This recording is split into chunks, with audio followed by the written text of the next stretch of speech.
하나님의 복된 말씀 출애굽기 제20장 1절로 6절 말씀까지를 같이 보겠습니다.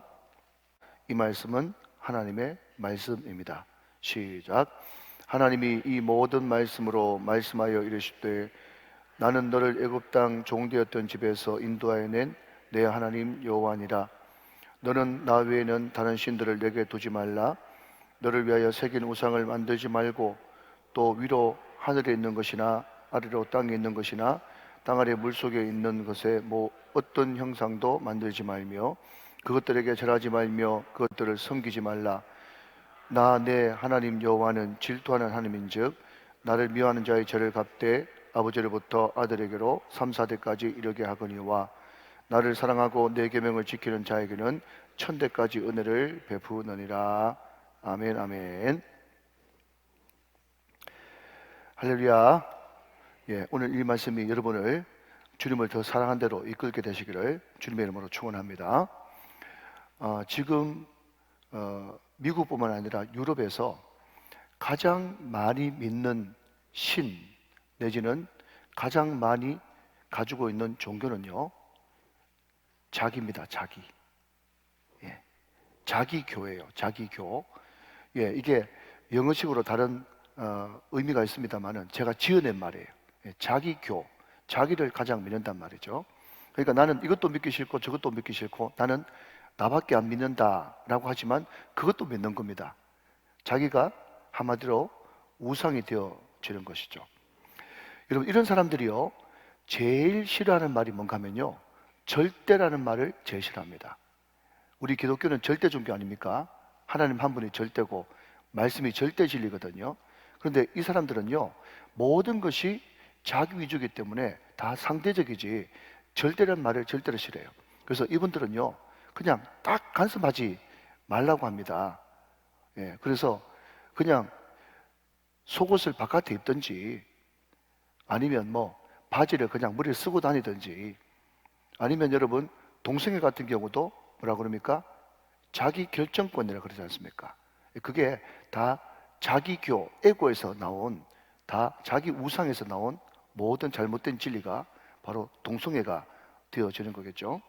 그래서 여러분, 이 시대야말로 사사기에 나오는 가장 핵심 키 구절인 이스라엘의 왕이 없으므로 이스라엘 백성들이 무엇대로? 자기 소견에 옳은 대로 행하니라. 자기 소견이 진리라고 믿는 이런 시대를 우리가 살아가고 있어요. 그런데 여러분, 한번 질문을 던져보죠. 여러분, 인간의 기준이 될 수 있습니까? 인간의 기준이 될 수 있어요? 여러분, 우리가 죄라고 하는 이 단어가 헬라어로 하말티아라고 하는 말인데, 잘 아시다시피 죄라고 하는 문자적 의미는요, 관역을 벗어났다, 이런 뜻이에요. 지금 양궁 선수가 화살을 쏘는데 관역을 벗어나 버린 거예요. 이 말을 다른 말로 바꾸면 절대 기준이 있다는 말이죠. 절대 기준 관역이 있는데 그것을 벗어난 것, 그것이 죄 아니겠어요? 그런데 이 사람들은 뭘 싫어하니까? 절대란 말을 절대로 싫어하니까. 그러니까 기준이 없는 거죠. 기준이 없으니까 죄라고 하는 것도 굉장히 모호해져 가지고 자기가 생각할 때 죄면 죄인 거고 자기가 생각할 때 죄가 아니라고 생각하면 절대로 죄가 아니라고 생각하는 세대가 바로 이 세대라 하는 것입니다. 포스트 모던 시대죠. 여러분, 우리가 이름도 떠올리기 싫은 세월호 사건이 있지 않습니까? 제가 세월호를 떠올리려고 하는 것이 아니고 그 세월호 사건이 왜 빚어졌습니까? 원인은 딱 하나죠. 분명히 그 배를 만들 때 원래 설계도면이 있는데 그 설계도면을 무시하고 자기 멋대로 다 변경시켜버린 것입니다. 그러니까 매뉴얼을 무시하고 자기 멋대로 모든 걸 다 변경시켜버리니까 중요한 것은 자기만 죽는 것이 아니라 다른 사람도 죽인다는 거예요. 이게 가장 큰 문제다 하는 것입니다. 그러면 왜 십계명인가? 우리가 지금 고난주간 때 십계명을 살펴볼 텐데 왜 십계명인가 하면요, 하나님께서 우리에게 직접 제시해 준 이 절대 기준을 벗어나니까 모든 사람들이 하는 것마다 안 되는 거예요. 무슨 말인지 이해되십니까? 지금 모든 것이 뒤죽박죽이고 엉망진창이고 공의와 정의가 막 무너지지 않습니까? 왜 안 되냐? 왜 자꾸 열심히 하긴 하는데 일이 자꾸 꼬이기만 하느냐? 라고 물으신다면 질서를 거꾸로 돌렸기 때문에 그렇다는 거죠. 그 질서가 뭐죠? 하나님의 계명이고 오늘 본문 말씀에 의하면 십계명이 하나님의 절대 진리예요. 그런데 그 절대 진리를 따르지 않고 그것을 영린으로 바꿔 써버리니까 모든 것이 꼬이고 안 된단 말이죠. 그러니까 왜 지금 이 시대에 십계명인가라고 물으신다면 지금 모든 것이 제대로 되는 것이 아무것도 없으니까, 그리고 앞으로 우리가 어떻게 살아야 될지 방향을 모르겠으니까 우리는 십계명을 살펴봐야 된다는 거죠. 자, 이 말을 여러분 달리 바꿔 말합니다. 이제까지 우리가 계속해서 하는 것마다 꼬인 이유가 뭐냐? 한마디로 말씀드리면 십계명을 안 지켜서 그래요. 그럼 앞으로 우리가 어떤 방향으로 나가야 되겠느냐? 십계명을 사랑하고 십계명대로 순종하고 지켜나가면 우리 인생은 잘 될 수밖에 없다. 사랑하는 여러분, 이것을 확신하십니까? 여러분, 이것을 확신하지 않으면 이 자리에 앉아 있을 필요가 없죠. 예, 우리가 이 말씀을 살펴볼 필요가 없는 거예요. 왜 십계명인가 물어보면 이제까지 우리가 다 실패했으니까. 왜 실패했는데요? 물어보니까 십계명을 안 지켰으니까. 그럼 앞으로 우리 인생 잘 풀리려면 어떻게 하면 되는데요? 십계명을 지키면 된단 말이죠. 이해가 되시면 아멘 하시기 바랍니다. 자, 여러분, 십계명은 두 군데 성경에서 등장합니다. 하나는 방금 우리가 살펴보고 있는 출애굽기 20장에 등장하고, 또 하나는 신명기 5장에 십계명이 등장해요. 여러분, 신명기는요, 여러분 제가 여러 번 이야기했다시피 신신당부하는 말씀입니다. 누구한테? 출애굽 2세대에게.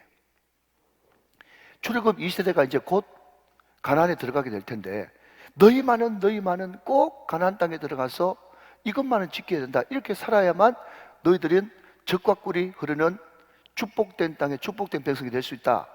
이것이 신신당부하는 신명기거든요. 이해되시죠? 예, 그 출애굽 2세대에게 다시 한 번 더 신명기 5장에서 십계명을 이야기했다는 것은 너희들이 가나안 땅에 들어가면 뭘 지키라? 십계명을 지키면서 살아라. 이것을 의미하고 있다 하는 것입니다. 가나안 땅에서 어떻게 살 것인가? 우리가 이 땅에서 어떻게 세상을 축복하고 정복하는 축복의 통로로 살 것인가? 라고 할 때 우리는 십계명을 반드시 마음속에 새겨야만 된다 하는 것이죠. 여러분, 히브리어 원어로 십계명이라고 하는 뜻은요, 10마디 이런 뜻이에요. 이것을 영어로 굳이 해석한다면 데카로고스, 10마디 이런 뜻이에요. 그런데 중요한 것은 여러분 한번 따라 합시다. 십계명은 제한이나 공고가 아닙니다. 굉장히 중요한 의미거든요. 자, 여러분, 하나님께서 십계명을 우리에게 주실 때 너가 이거 한번 지켜볼래? 좋은데. 너 이거 한번 순종해 볼래? 괜찮은데. 이런 제한이나 공고가 아니라는 거예요. 십계명은 뭐다? 말 그대로 명령이란 말이죠. 명령. 여러분, 굉장히 평범한 것에 놀라운 은혜가 담겨 있습니다. 십계명은 명령이다. 여러분, 명령은 뭐죠? 반드시 이것은 지켜야 되는 것이고, 이 십계명은 여기에 맞춰서 우리의 삶을 결정해야 되는 것이고, 이 명령이라는 것은 이것을 지키면 축복이고, 이것을 지키지 않고 불순종하면 반드시 대가지불이 따라온다 라는 것을 의미하는 것이 명령이라는 거예요. 자, 여러분, 다시, 평범한 말인데 계속 반복하네요. 그렇지만 너무 중요해요.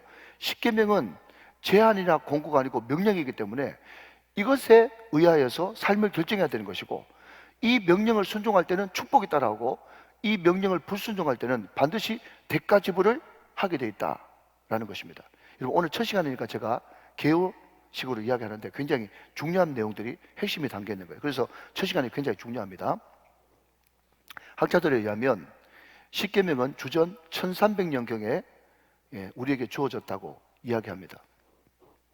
제가 왜 굳이 이런저런 설이 있는데 주전 1300년경이라고 이야기하는가 보면요, 사람들이 십계명 이야기하면요, 그거 오래전의 이야기 아닙니까? 너무 고라한 이야기 아닙니까? 지금으로부터 여러분 몇천 년 전에 이 이야기가 과연 우리에게 무슨 영향력을 미칠 수 있단 말이고, 그게 뭐가 그렇게 소중하단 말입니까? 라고 물으신다면, 여러분, 이 말씀은 절대 진리이기 때문에 소중한 것이요. 아멘이십니까, 여러분? 많은 사람들이 각자 나름대로 그 시대에 여러분 이것이 진리라고 이야기합니다. 거기는 과학도 들어가고요, 거기는 이성도 들어가고요, 또 거기는 돈도 들어가고요, 여러 가지 자기의 가치관과 이데올로기, 이것을 마치 진리인 것처럼 착각을 해요. 그러나 여러분, 진리라고 하는 것은 정치, 경제, 사회, 문화, 역사 모든 것이 바뀐다고 할지라도, 다시 한 번 더 다른 말로 바꾸면 세상이 12번 거꾸로 뒤집혀졌다가 다시 원상복구된다고 할지라도 그 진리는 진리여야만 되는 것이에요. 그 진리는 변하지 않아야 진리인 것이에요. 여러분, 이 십계명은 진리이기 때문에 지금으로부터 4,000년 전에 기록됐든지 10,000년 전에 기록됐든지 20,000년 전에 기록됐든지 상관없이, 젊은 지구론, 늙은 지구론, 여러분 그것과는 상관없이 이 십계명은요, 지금으로부터 2,000년 후에도 3,000년 후에도 주님 오실 때까지 진리인 것입니다. 여러분, 그렇기 때문에 이 십계명을 우리가 살펴보는 것은 굉장히 중요한 것이죠. 여러분, 왜 그런지 아십니까? 세월이 아무리 변해도요, 인간은 똑같거든요.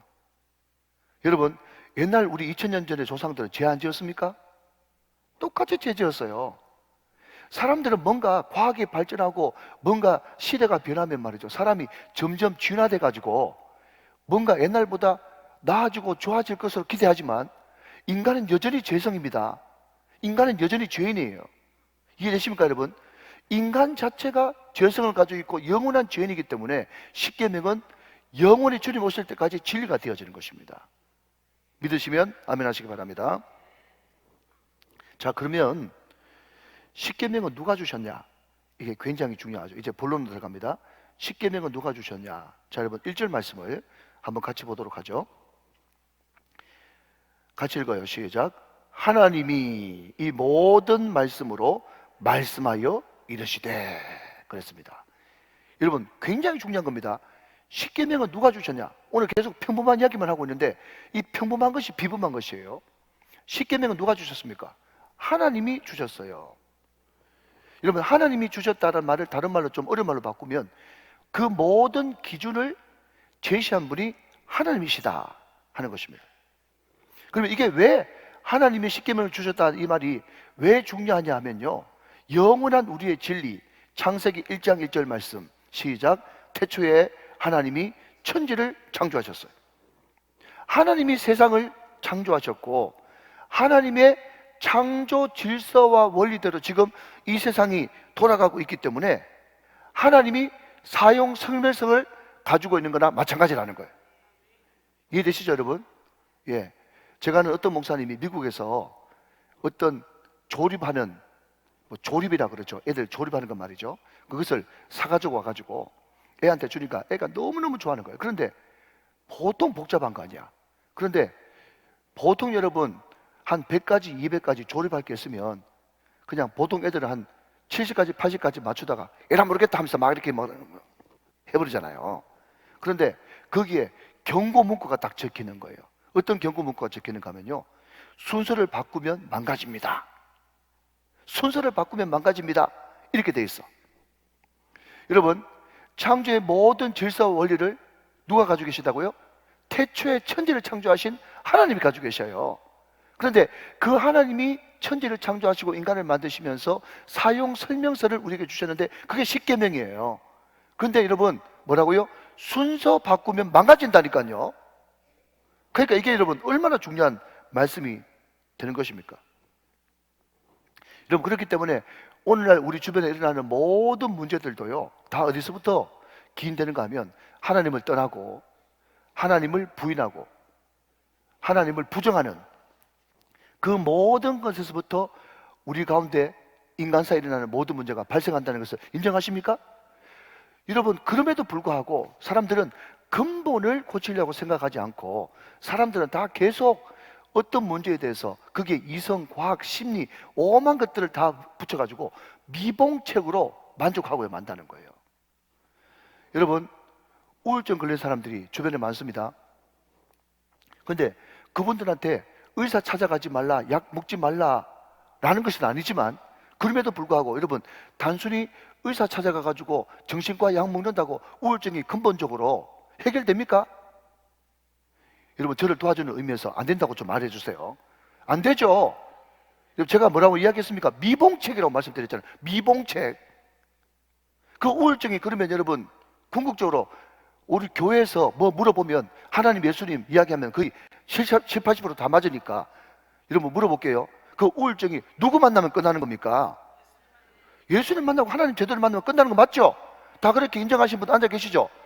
여러분, 우울증도 다 미봉책으로 만족한단 말이죠. 하나님을 떠나 있어가지고 이 모든 문제가 생긴 줄 모르고 지금 계속 제가 절대 진리를 이야기하려고 제가 이렇게 저렇게 말을 돌려서 이야기를 하는 거예요.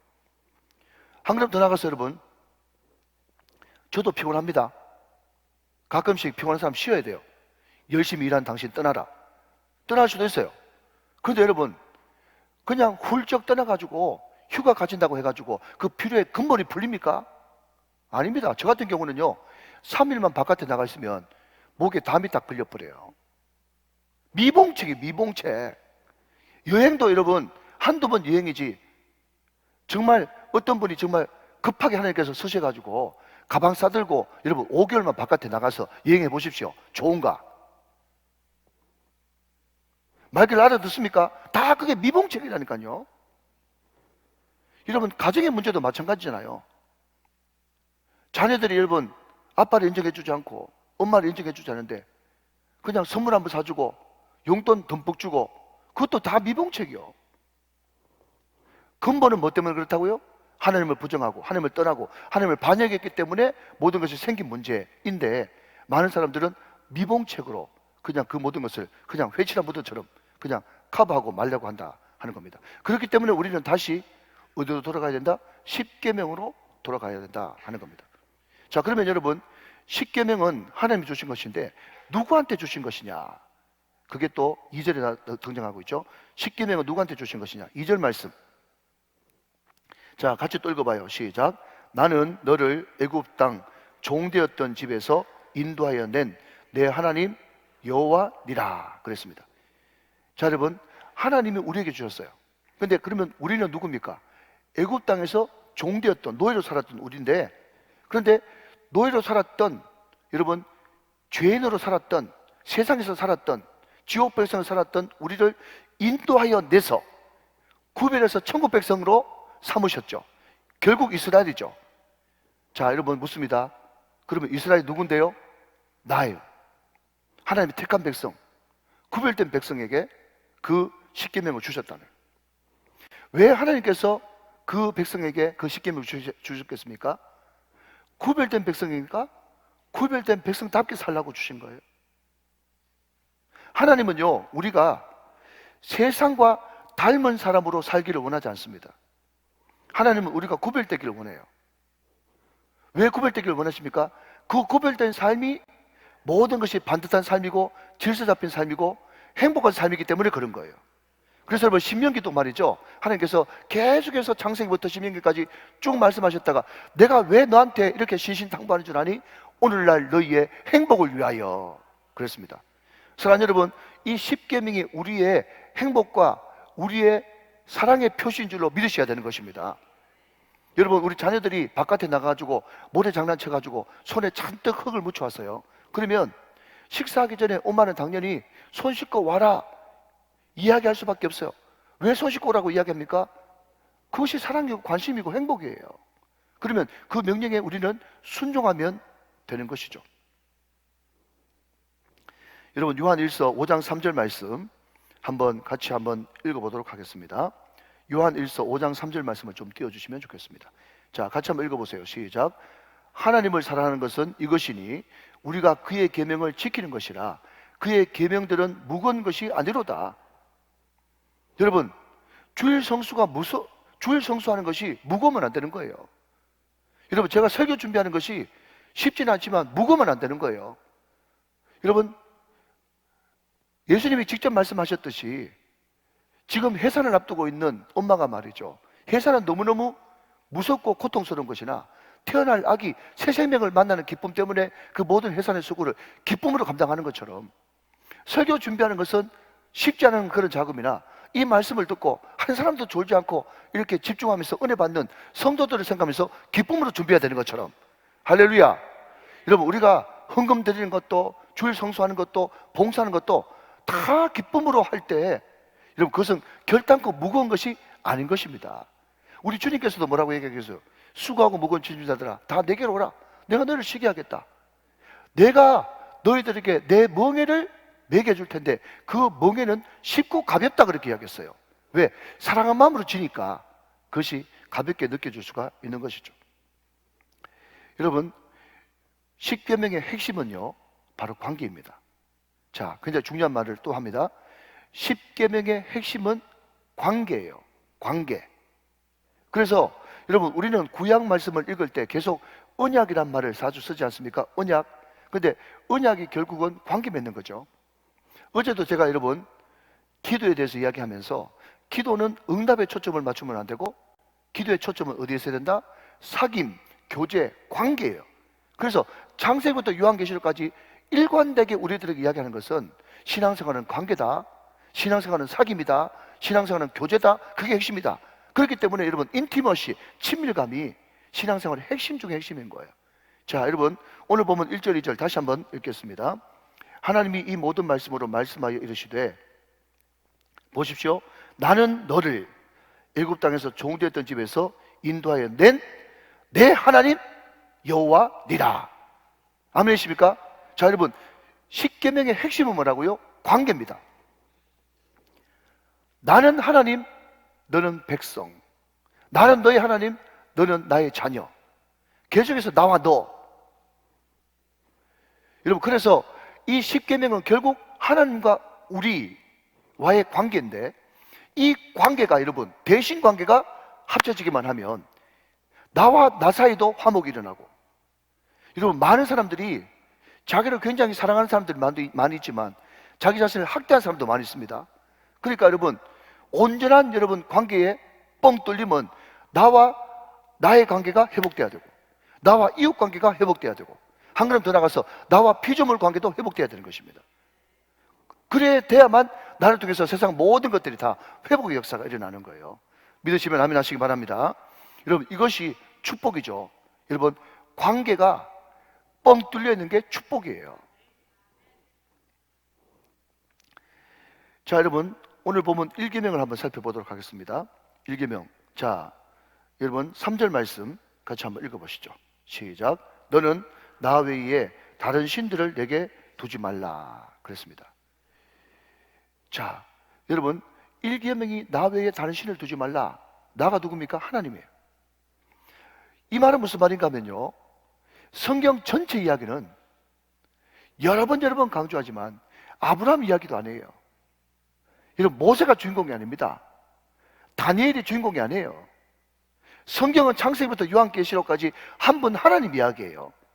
그래서 우리가 성경을 살펴볼 때마다 늘 집중해야 되는 것은 하나님의 하나님 되심, 하나님이 우리를 향한 열심이 얼마나 대단하신가, 하나님의 열심, 거기에 초점을 맞춰서 우리는 성경을 살펴봐야 되는 것이죠.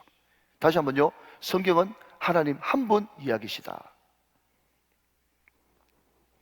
여러분 그렇기 때문에 우리가 설교를 통해서도 마찬가지고 성경을 통해서도 마찬가지지만 우리가 집중해야 될 것은 하나님 그분은 누구신가, 거기에 집중해야 돼요.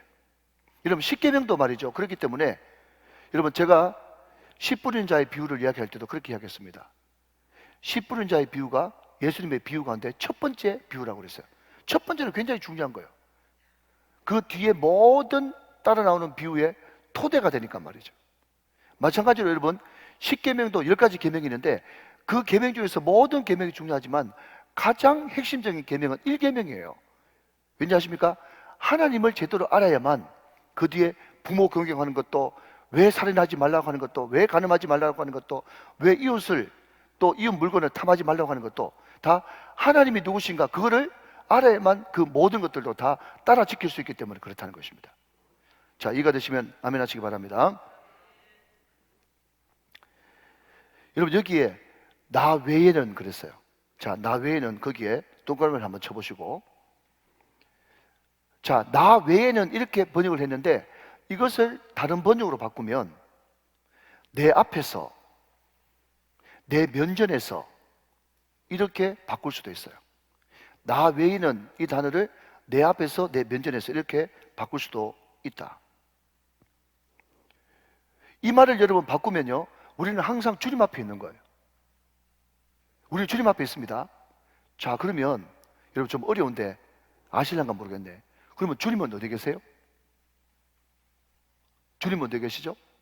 내 안에도 계시고 또 하나님의 속성상 하나님의 전능하심이 무소부재잖아요. 안 계신 곳이 없죠. 안 계신 곳이 없다는 거예요. 여러분, 그렇기 때문에 내 앞에서, 내 면전에서 나만 섬기라 라고 하는 이 말은요, 달리 말하면 하나님을 섬기든지 우상을 섬기든지 택하란 말이에요. 왜? 이 세상 어디 가도 하나님의 면전을 피할 곳은 없으니까. 그러니까 하나님을 섬기든지 우상을 섬기든지 그 둘 중에 하나라는 거죠. 여러분, 그러면 많은 사람들이 지금 우상을 섬기고 있는데 왜 우상을 섬기느냐? 그 밑바탕에 뭐가 깔려 있죠? 두려움이 깔려 있어요. 그 두려움을 어떻게 하든지 해소해 보려고 우상 숭배를 하죠. 또 두 번째, 왜 우상 숭배를 합니까? 현실에 너무 어려움 때문에, 현실 때문에 우상 숭배를 합니다. 그리고 생존의 문제 때문에 내 잘 먹고 잘 살려고 우상 숭배를 하는 것이죠. 그런데 여러분, 이 우상은요, 마치 진리는 하나이고 다른 모든 것들은 변하듯이 그 상황과 시대에 따라서 이 우상은 변합니다. 어떤 시대 때는 과학이 우상이 되고 어떤 시대 때는 돈이 우상이 되어지고, 리차드 포스터가 이야기했던 것처럼 돈, 섹스, 권력이라고 이야기했던 것처럼 시대에 따라서 우상은 점점 변합니다. 자, 그런데 그러면 우리가 섬기는 하나님은 그러면 어떤 하나님인가 하는 거죠. 여러분, 모세가 출애굽기 3장에서 하나님에 대해서 당신 누구십니까? 물어봤을 때 나는 스스로 있는 자다 그렇게 얘기했죠. 나는 스스로 있는 자다. 여러분, 나는 스스로 있는 자다, 이것을 영어로 번역하면 I am who I am 이렇게 번역할 수가 있죠. 나는 스스로 있는 자다. 자, 여러분, 우리가 잠을 좀 깨우기 위해서 제가 앞부분을 할 테니까 여러분들은 뒤에 아니요 이렇게만 이야기하면 됩니다. 그러면 나는 스스로 있는 자다, I am who I am, 이 말이 무슨 말인가 하면요, 하나님은요 인간이 만든 신이 아니라는 거예요. 인간이 만든 것이 아니에요. 인간이 생각해가지고 고안해가지고 만든 신이 하나님이 아니에요. 두 번째, 그렇기 때문에 그분은 누구의 도움도 필요한 분이 아닙니다. 하나님은 모든 것을 스스로 다 할 수 있는 분이세요. 전능자죠. 엘샤다이죠. 여러분, 그렇기 때문에 우리가 그분께 막 지지를 보내고 박수를 보낼 필요도 없는 분이세요. 그분 자체가 홀로 영원히 영광 가운데 지존하시는 하나님이십니다. 우리의 지지나 박수가 필요 없어요. 우리의, 여러분, 그냥 찬양이 필요해가지고 그게 갈급한 분이 아니에요.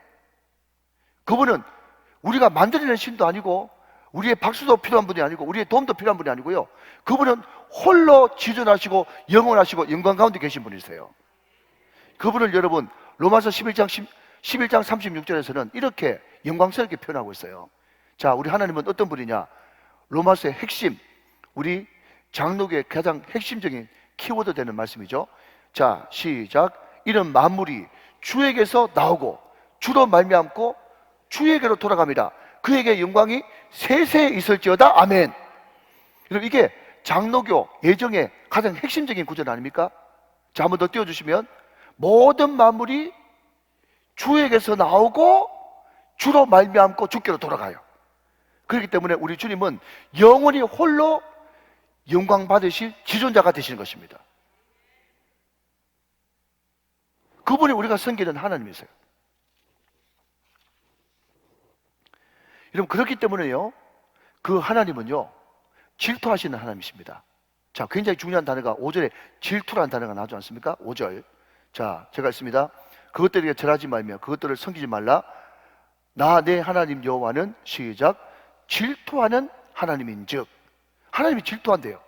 그러니까 사람들이 이 질투한다 그러니까 자꾸 오해를 하는데, 이 질투한다라고 하는 이 단어의 원 의미가 뭔가 하면요, 잘 들으십시오.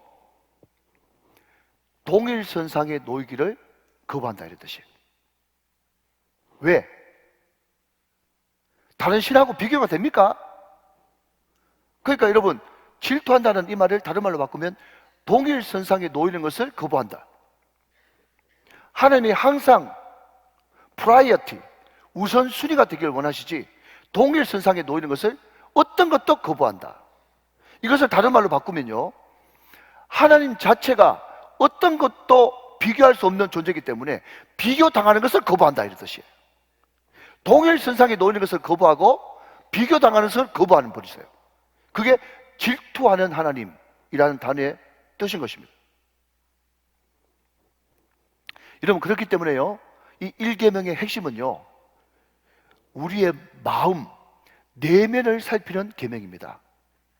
자, 좀 어렵습니까? 잘 따라오고 계시죠? 그렇기 때문에 동일선상에 놓이는 것을 거부하고 비교당하는 것을 거부하기 때문에 이 1계명은요, 우리의 내면을 살피는 계명이라는 거예요. 뭐죠? 하나님은 마음 달라는 거예요. 전부 달라는 거예요. 형식 말고 전부 달라는 거예요. 여러분, 이것을 잘 나타내는 말이 신명기 6장 4절 6절의 쉐마입니다. 신명기 6장 4절에서 6절 말씀. 신명기 6장 4절에서 6절 말씀.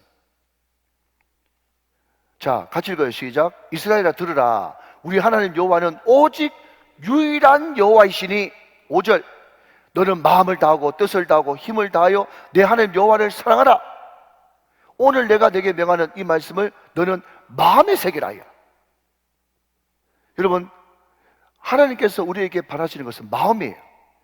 그런데 그 마음이 결단코 나누어지는 마음이 아니라 마음과 뜻과 정성과 모든 것을 쏟아부어서 하나님 사랑해라. 이게 바로 나 외에 다른 신을 섬기지 말라라고 하는 이 말의 뜻인 거예요.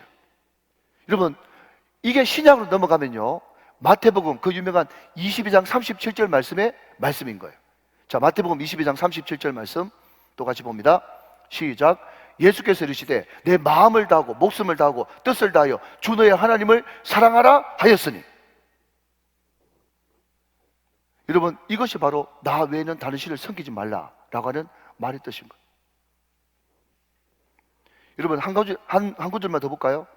예, 이것만 보고 이제 말씀을 설명하겠습니다. 요한1서 2장 15절 16절 말씀, 요한1서 2장 15절 16절 말씀을 또 같이 보겠습니다. 자, 같이 봅니다. 저와 여러분이 주시는 하나님의 말씀입니다. 시작.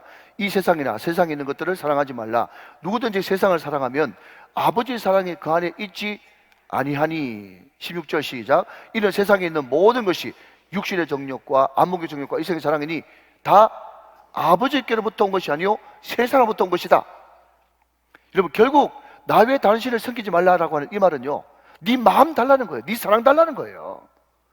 여러분, 예배 와가지고 그냥 형식적으로 앉아있지 말고 사랑해서 예배 드리라는 거예요. 사랑해서 헌금하라는 거예요. 사랑해서 설교 말씀 준비하라는 거예요. 사랑해서 헌금하라는 거예요. 사랑이에요. 사랑. 결국 하나님이 받고 싶은 건 사랑이에요. 그런데 그 사랑이 결단코 50대 50의 사랑이 아니라 100%의 사랑을 원하시는 거예요. 제가 여러 번 말씀드리지만, 여러분, 어떤 남자가 있는데 말이죠, 자기 아내한테 귀한 다이아 반지를 선물했어요. 그런데 딱 보니까 다른 여자한테도 선물했네. 그게 무슨, 여러분, 사랑이에요. 제가 여러분 몇 번 말씀드리지만 사랑은 속성상 all 아니면 nothing이라고 그랬어요. 전부 아니면 전무예요. 50대 50은 없어요. 결국 하나님은 우리에게 사랑 달라고 하는 거예요. 그래서 여러분, 우리 주님께서 부활하시고 난 이후에 베드로에게 찾아가서도 베드로에게 물은 것은 하나밖에 없어요. 뭐밖에 없죠? 네가 나를 사랑하느냐? 그게 전부예요, 여러분. 사랑하시는 여러분, 우리가 이 고난 주간에 뭘 묵상해야 되겠습니까? 하나님, 내가 이 고난 주간에 철저하게 내 자아를 깨부수고 하나님 앞에 회개하는 것은 내 나눠진 마음을 회개합니다. 주님 앞에 100% 드리지 못한 것을 회개합니다. 십자가는 자체가 나를 향해서 전부를 나한테 올인했다고 하는 의미인데, 나에게 올인하신 그 주님께 나도 올인할 수 있기를 원합니다. 여러분, 이것을 묵상하는 기간이 고난 주간인 거예요. 믿으시면 아멘 하시기 바랍니다. 여러분, 여기에 only, 여러분, 신명기 6장 6절에 보면요, 우리 하나님은 유일하신 하나님이라고 그랬어요. 유일하다라고 하는 이 말을 영어로 only라고 그러지 않습니까? 그러니까 많은 사람들은 나 외에 다른 신을 섬기지 말라라고 이야기하니까 말이죠, 다른 신이 있는 줄 알아요. 자, 이제 2부만 저한테 집중하십시오. 나 외에 다른 신을 섬기지 말라 그러니까 다른 신이 있는 줄 알아요. 여러분, 분명히 말씀드립니다. 다른 신은 없어요. 왜 없는 줄 아십니까? 어떤 의미에서 없냐? 가짜기 때문에 없는 거예요. 하나님만 참신이십니다. 하나님만 유일한 하나님이세요. 그러면 그 하나님이 왜 유일한 하나님이냐 하면요, 여러분, 다른 신도 다 God, God, 우리는 대문자 GOD를 쓰지만 다른 사람도 귀신도 GOD로 표현할 수 있지 않겠습니까? 그러면 우리가 믿는 하나님은 왜 유일한 하나님이고 다른 건 다 가짜냐? 라고 물으신다면 말이죠, 그럼 우리 하나님은 어떤 하나님? 우리가 믿는 하나님이, 여러분, 명확한 하나님이어야 되는, 자, 여러분, 다 주목. 우리 하나님이 명확한 하나님이어야 되지, 우리가 믿는 하나님이 명확하지 않으면 세상 세파에 다 떠밀려 가가지고 종교 다원주의 이야기해도 다 고개 끄덕끄덕거리면서 그래, 다른 데도 구원이 있을 수 있지, 넘어집니다. 여러분, 나 외에 다른 신을 섬기지 말라. 그러면 네가 섬기는 하나님은 어떤 하나님인데? 라고 물으신다면 이걸 잘 알아야 돼요. 핵심이에요. 요한복음 14장 6절을 말하겠어요. 요한복음 14장 6절. 자, 어떤 하나님이야 진짜 하나님이냐? 시작. 예수께서 이르시되 내가 곧 길이요 진리요 생명이니 나로 말미암자 그는 아버지께로 올 자가 없느니라. 여러분, 여기에 길, 진리, 생명, 여기에 정관사 더가 붙었어요. 오직 한 길, 오직 한 진리, 오직 한 생명. The way, the truth, the life. 오직 한 길, 한 진리, 한 생명. 결국은 어떤 하나님이 진짜 하나님이냐 하면요, 우리의 죄를 대속하기 위해서 자기 아들까지 십자가에 내어주시는 그 하나님이 진짜 하나님이란 말이에요. 여러분, 믿으십니까 여러분? 우리가 믿는 하나님이 진짜 하나님인 것은 우리의 죄를 대속하기 위해서 자기 아들까지 아낌없이 우리에게 대속제물로 내어주신 그 하나님만이 진짜 하나님이란 말이죠. 이게 고난주간 아닙니까 여러분? 이게 고난주간 아닙니까? 여러분, 이것이 어제 우리가 예레미야를 통해서 들었던 다윗의 한 가지 정직과 공의와 정의를 우리에게 주신 그 왕,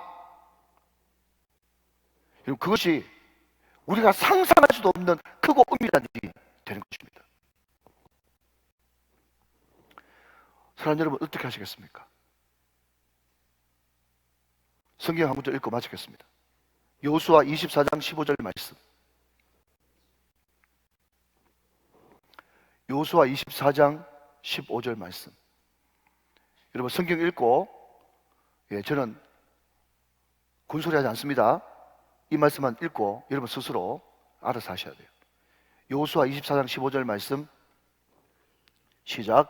만일 여호와를 섬기는 것이 너에게 좋지 않게 보이거든 너희 조상들이 강 저쪽에서 섬기는 신이든지 또한 너희가 거주하는 땅에 있는 아모리 족속의 신이든지 너희가 섬길 자를 오늘 택하라. 오직 나와 내 집은 여호와를 섬기겠노라.